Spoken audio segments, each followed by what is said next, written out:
je u studiju gospodin Vladimir Vrlić-Ankin, slikar inače s kojim ćemo večeras razgovarati u današnjoj emisiji o njegovoj jednoj posebnoj izložbi Požuda introspektivnosti, ali prije svega, dobro večer i dobro nam došli, da vas predstavim. Dobro večer, bolje vas našao.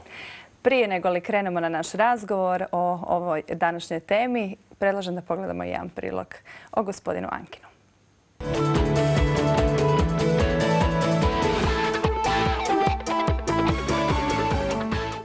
Požuda introspektivnosti, vruć naslov za tople i vrele dane proljeća i ljeta 2019. Iznimna je samostalna izložba našeg poznatog likovnog umjetnika, slikara Vladimira Vrlića-Ankina, koja podiže temperaturu na našoj likovnoj pozornici u jednom od najprestižnijih izlagačkih prostora u izložbenom salonu Muzeja Mimara u Zagrebu. Dobri i temeljiti poznavatelji slikarskoga i crtačkoga opusa Vladimira Vrlića-Ankina znaju kako su u njegovu stvaralaštvu podjednakim obujmom i značajem zastupljeni različiti žanrovi. Svakako su u zasebnim fazama dominirale određene sadržajne preokupacije koje je autor do srži iskustveno proniknuo i zatim svojim prepoznatljivim instinktom i rukopisom prenio na platno ili papir.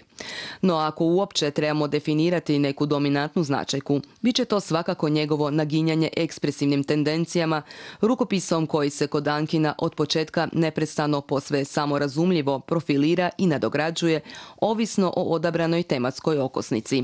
Otvoren svakojakim iskustvima te intelektualnim i umjetničkim podražajima, Ankin vrlo rano počinje inzistirati na autentičnosti i nepovodljivosti. One se ponajprije ostvaruju u snažnoj, širokoj i pastoznoj gesti, vehementnom potezu kistom, koji odlučno prebire po kolorističkoj paleti, koja također varira od ciklusa do ciklusa ili od slike do slike unutar iste cjeline. Prevalentno tamniji kolorit daje specifični pečat atmosfere koja intrigira Vladimira Vrlića-Ankina i koje se on bezgranično prepušta. Shodno tome, područje slike se sve više sintetizira, zgušnjava u čvrste plohe i obrise koji ponekad lica transformiraju u začudne obrazine ispod kojih iščitavamo pulsiranje snažnih emocija na slici zaljubljeni.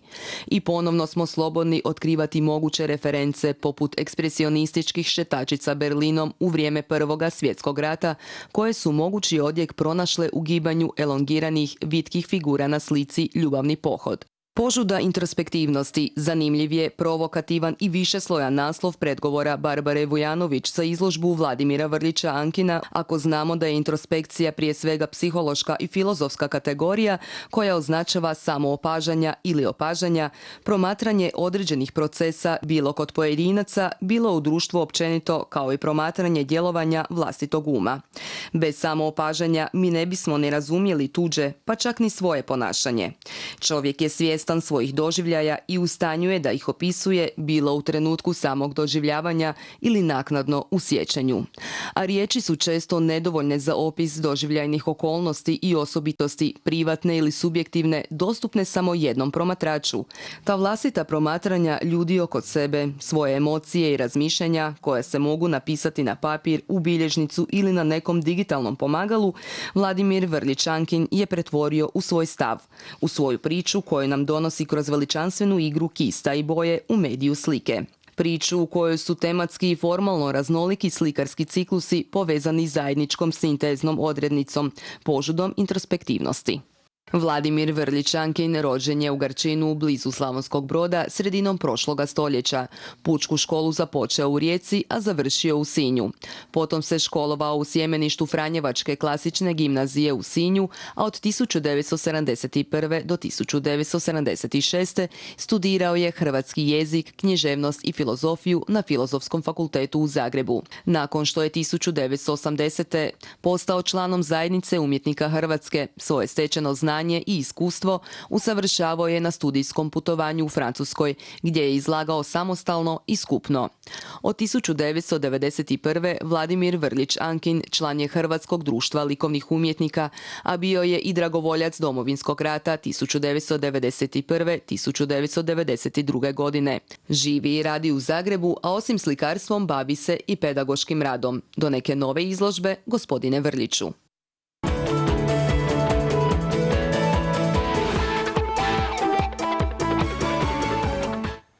Dobro nam došli natrag. Eto, gospodine Anki, nakon ovog predivnog priloga, kao da i nemamo više što reći, ali naravno mi ćemo pokušati doznati još neke detalje o vama i vašem radu. Da, baš je puno toga rečeno. Puno je toga rečeno. Eto, izložbene slike nastale su posljednje 3 godine vašeg rada. Povezuju li one možda i neke prethodne cikluse koje ste radili? Pa i ne. Naime, moji ciklusi su zasebni. Nekad se jesu vezivali. Ja sam imao recimo vezana 2 ciklusa. Jedan je bio more mirno pa more nemirno.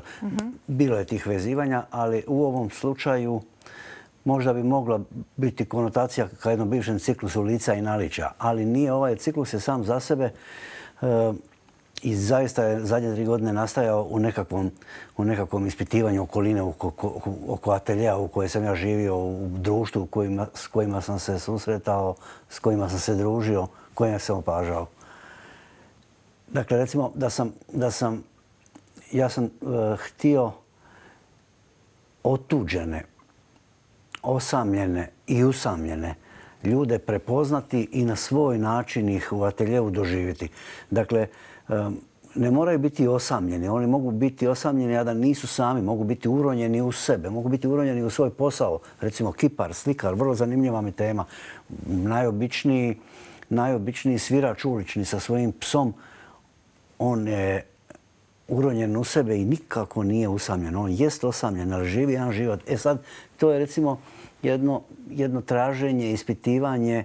Dakle, baš sam emotivno doživljavao te likove, odnosno te priče. Gužvao ih u sebi, crtao ih i onda ih u ateljevu probao naslikati. Što je ključ? Što bi bio ključ razumijevanja vašeg opusa?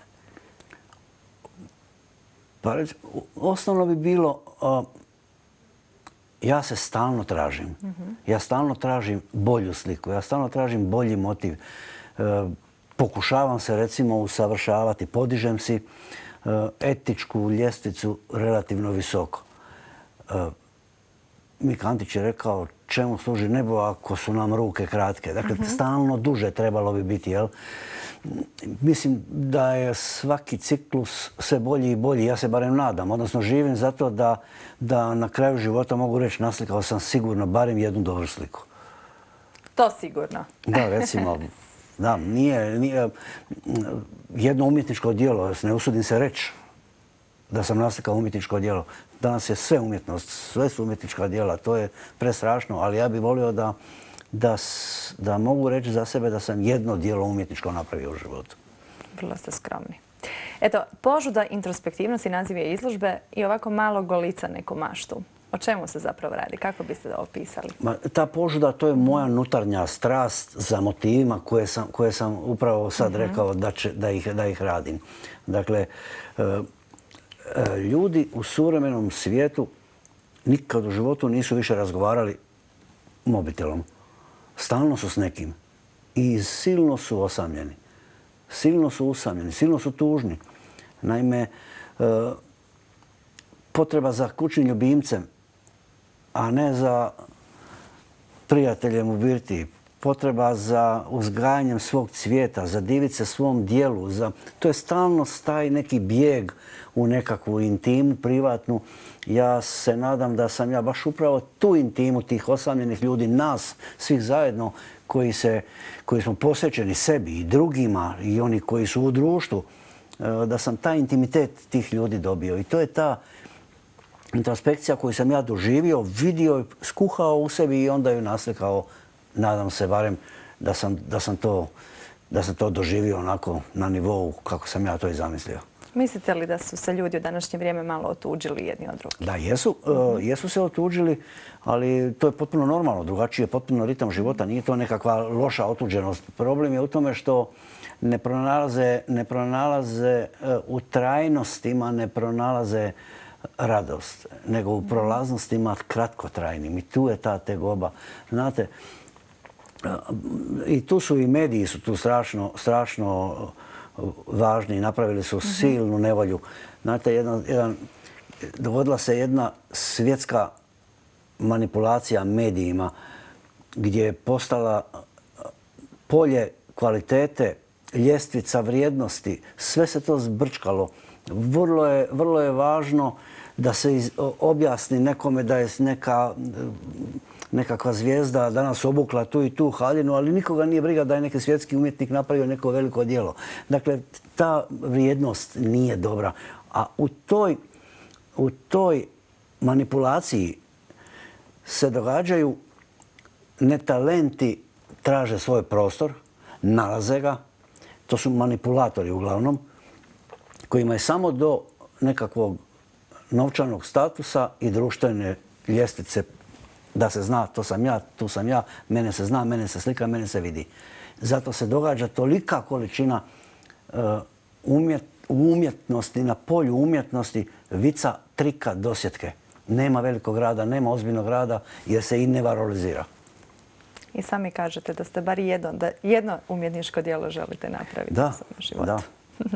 To nije lako, znate, nije lako. Vi morate znati da je bit jednog umjetničkog djela da onaj koga promatra, vi i ja, da smo svjesni da mi to ne možemo napraviti. Zato je umjetničko djelo sama bit umjetnosti. I to nije lako napraviti. Nije sigurno. Kada govorimo o vašem stvaralaštvu, tu su podjednako zastupljeni svi žanrovi. Dakle, i pejzaži, portreti, aktovi, zavičajne, povijesne, sakralne i neke druge teme. Imate li ipak možda neki žanr koji vam je više ovako srcu drag? Ja se iza svakog svog ciklusa kojega obrađujem nekoliko godina, ja se uvijek vratim pejsažu. Pejsaž je meni uvijek drag kao takav. Pejsaž mi je i pomalo i odmor. Volim crtati, crtež jako njegujem. Kad nemam inspiracije, kad mi se ne radi, kad sam ono što se kaže štufan, onda crtam.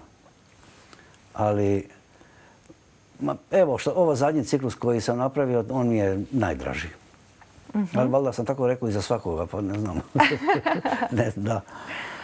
Dakle, sa ovim ciklusom sam saživio se, sljubio sam se. Ja imam ovdje slika s kojima sam uspostavio strastvenu vezu. Koje ne dam, ne bi ih ni prodao. Imam ih koje nisam ni pokazao, ni na izložbu stavio i neću.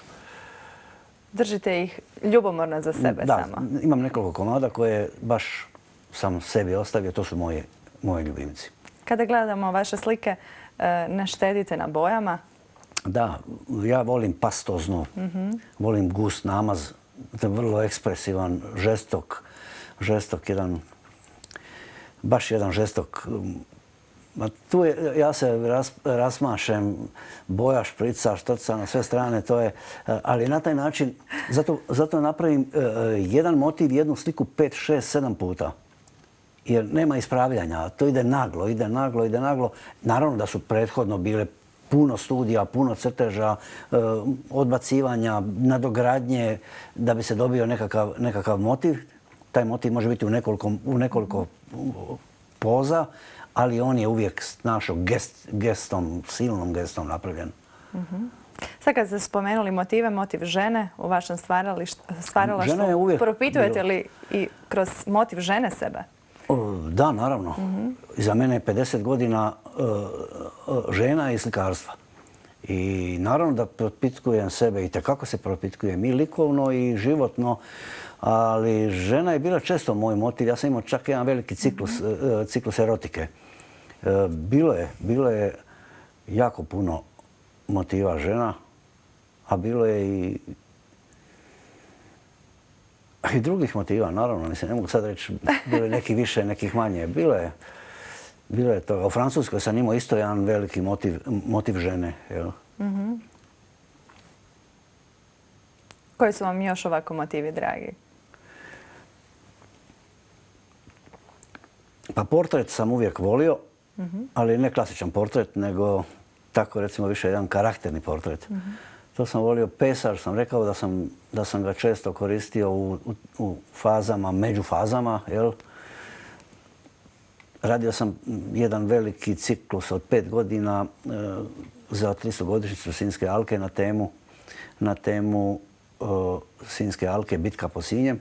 I onda sam razmišljajući došao do toga da sam ja kroz sve svoje cikluse stalno provlačio životinje. Stalno su životinje bile i u ovom ciklusu. Sad su životinje kao ljubimci, kao pratioci osamljenih ljudi su bili tamo. A kroz ovaj povijesni ciklus sam baš bio opsjednut konjima i studirao sam konja jako puno i radio sam te bitke i tako. Dakle, i životinje su tu našle svoje mjesto apsolutno, vašim da kako radom. baš volim. Životinje baš jako volim, jel? Ono što je zanimljivo, sve slike potpisujete Ankin. Što znači Ankin?